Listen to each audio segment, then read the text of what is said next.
ইচ্ছা মতো জবাই করে বিতরণ করুন, আপনার কুরবানি আদায় হয়ে যাবে। সে যদি আমানতের কিয়ামত করে আপনাকে আল্লাহ করবে না, যে কিয়ামত করতে তার ঠিক। সে যদি 1.5 লাখ টাকার গরু কিনে বলে 2 লাখ দিয়ে কিনছি, আপনারা জিজ্ঞাসা কিনা ধর্ম যে কিনছে তারে তুমি বলছো শুরু করছো তুমি নিয়তের মালিক কে? আল্লাহ। তাইলে আমরা যেন মন খুশিতে আত্মীয় স্বজনকে বিশ্বাস করতে শিখি, আমরা যেন আত্মীয় স্বজনকে পাড়া প্রতিবেশীকে বিশ্বাস করি। আপনজনরা কাঁদলে আপনজনে কাঁদে, ঠিক আছে না?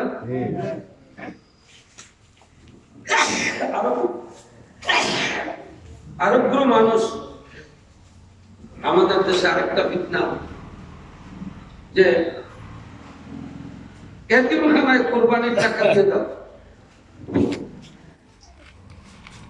শুনুন, মাঝে মাঝে শুনুন না, হাজার হাজার কোরবানি এতিমখানা চলে যায়, লক্ষ লক্ষ কোরবানি এতিমখানা চলে যায়। আমি প্রকাশ্যে বড় বড় ওয়াজ মাহফিলে বলছি, এতিমখানায় কোরবানির টাকা দিতে পারবেন না, কোরবানির অংশ দিতে পারবেন, গোশতের অংশ দিতে পারবেন। কারণ এতিমখানা যিনি তৈরি করছে তার সোর্স অফ ইনকাম, আয়ের পথ আগে ঠিক করিয়া এতিমখানা সৃষ্টি করছে। ঠিক। অতএব এই এতিমদের অভিভাবক যে বানাইছে সে যদি এতিমদেরকে না খাওয়ায়, সে আল্লাহর কাছে জবাব দেবে। ঠিক। বড় লোকরা এতিমখানা করছে, তার আয়ের পথ বুঝিয়ে এতিমখানা বানাইছে। যদি সে সারেন্ডার হয়ে যায়, আমি চালাইতে পারতেছি না, তাই বলে পুরা কুরবানি আপনি দিতে পারবেন না, পুরা যাকাত এতিমখানায় দিতে পারবেন না। কারণ আপনার পাড়া প্রতিবেশীরা উপাস আছে, ঠিক। আপনার বাবা তো ভাই, চাচা তো ভাই, ফুফা তো ভাই উপাস আছে, সব এতিমখানায় দেওয়া আপনার জন্য বৈধ হবে না।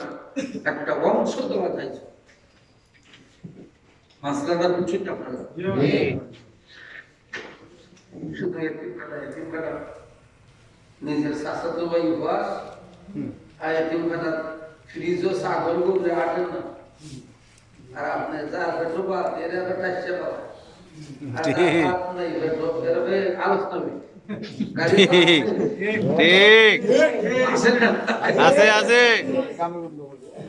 যার কোনো বাত আছে এরা টাইসে পয়সা কোনদিন আইসে না খেয়ে যায়, আর যার কোনো বাত এই কিন্তু লোক আছে আর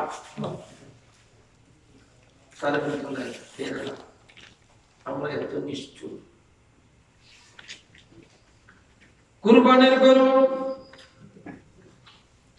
কেনার সময় নিজেকে নরম দিলে কিনতে হবে। আল্লাহ তোমার বন্ধু বলেছেন কুরবানির পশু প্রত্যেকটি নামের বিনিময়ে আল্লাহ পাক নেক দান করে। সুবহানাল্লাহ। এই পশু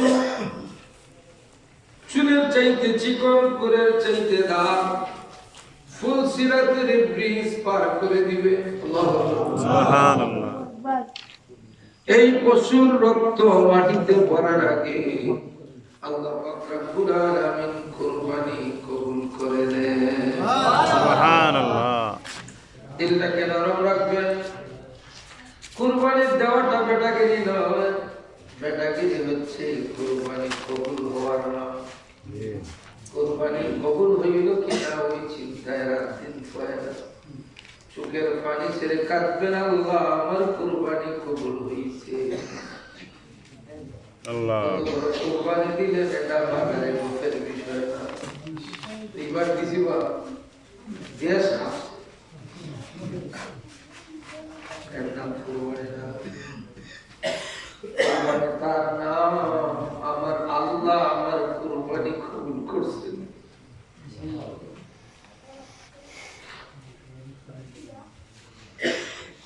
হজ করলেন, হজ করার পরে নিজেকে গৌরবান্বিত করা বিষয় না, গৌরবান্বিত হল আমার হজ আল্লাহ কবুল করছেন, আমার নগদ নামাজ কবুল করছেন, আমার যাকাত কবুল করছেন। রমজান শরীফ যাওয়ার পরে বেশি বেশি কান্নাকাটি করতেন সাহাবায়ে কেরাম।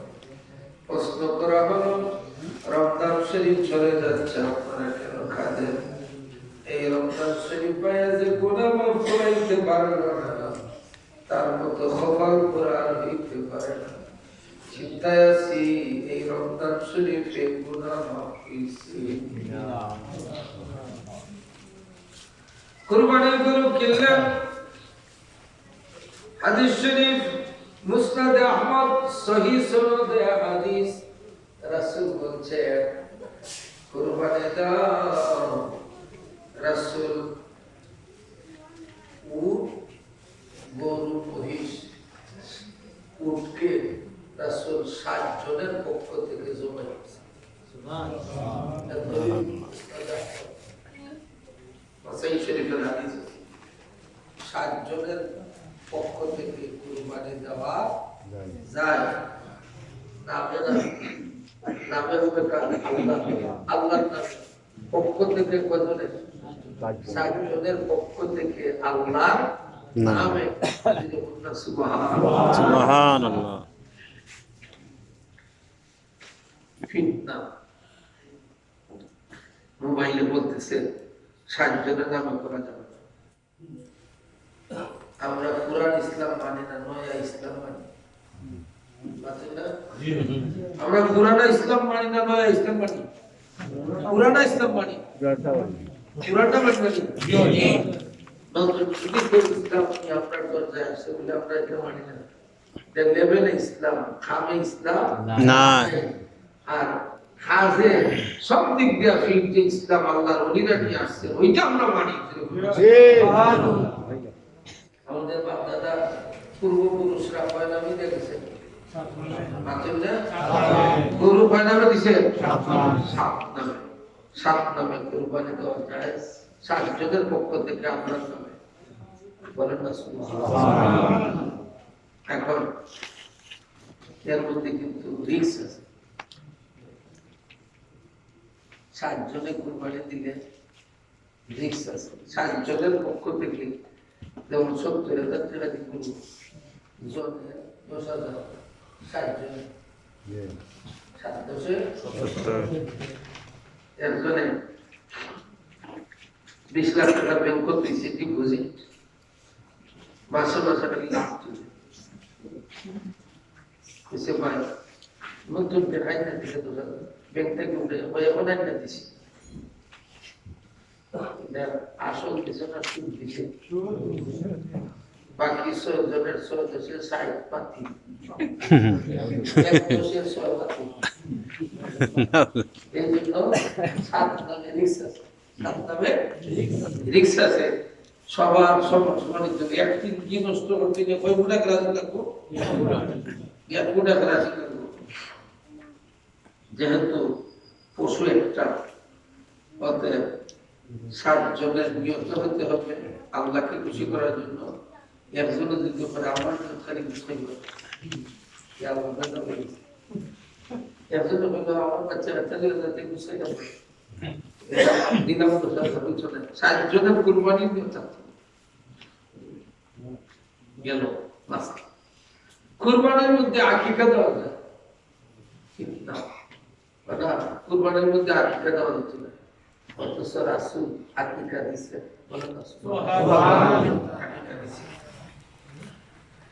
ছেলে হইলে 2 নাম কমবো, মেয়ে হইলে 1 নাম কমবো।